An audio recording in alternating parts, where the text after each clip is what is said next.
Hi, I am going to read one of my favorite books, Goosebumps, The Scarecrow Walks at Midnight, so I am going to start from chapter 1.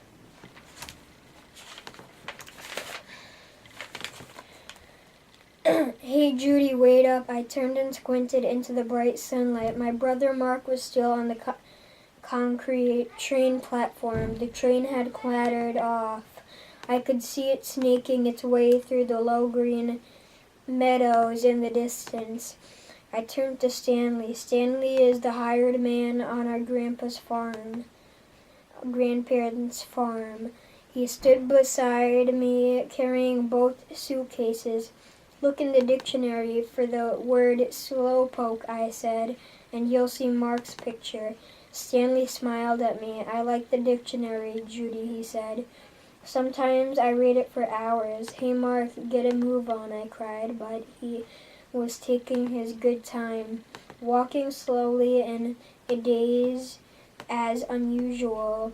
I tossed my blonde hair behind my shoulders and turned back to Stanley. Mark and I had visited the farm for a year, but Stanley still looked the same. He's so skinny like a noodle, my grandma always says. His denim overalls always look 5 sizes too big on him. Stanley is about 40 or 45, I think. He wears his dark hair in a crew cut, shaved close to his head. His ears are huge, they stick way out and are always bright red, and he has big round brown eyes that remind me of puppy eyes. Stanley isn't very smart. Grandpa Kurt always says that Stanley isn't working with the full 100 watts. But Mark and I really like him. He has a quiet sense of humor, and he is kind and gentle and friendly. He always has lots of amazing things to show us whenever we visit the farm. You look nice, Judy, Stanley said, his cheeks turning as red as his ears. How old are you now? 12, I told him, and Mark is 11. He thought about it. That makes 23, he joked. We both laughed.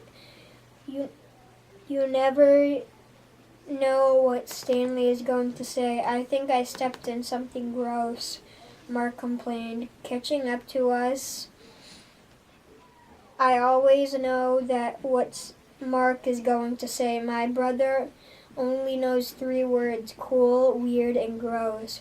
Really, that's his whole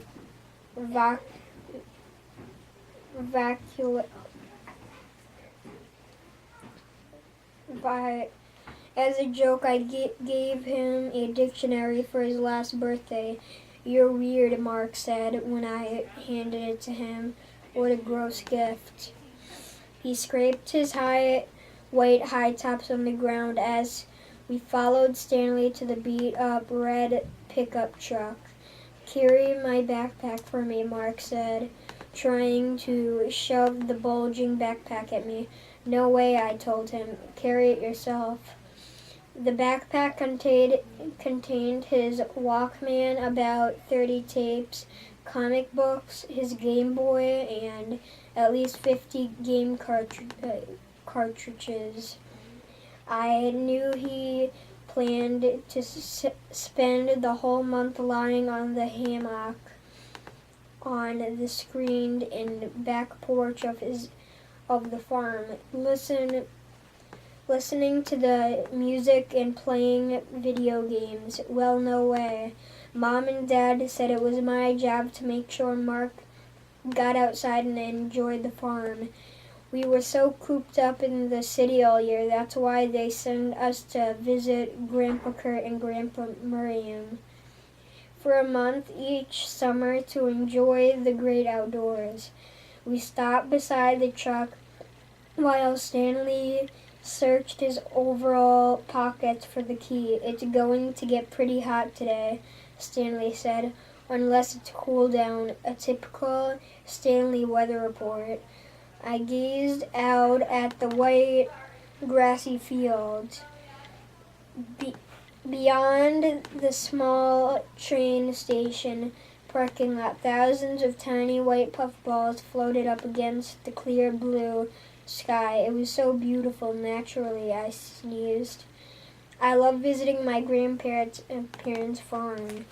My only problem is I am allergic to just about everything on it.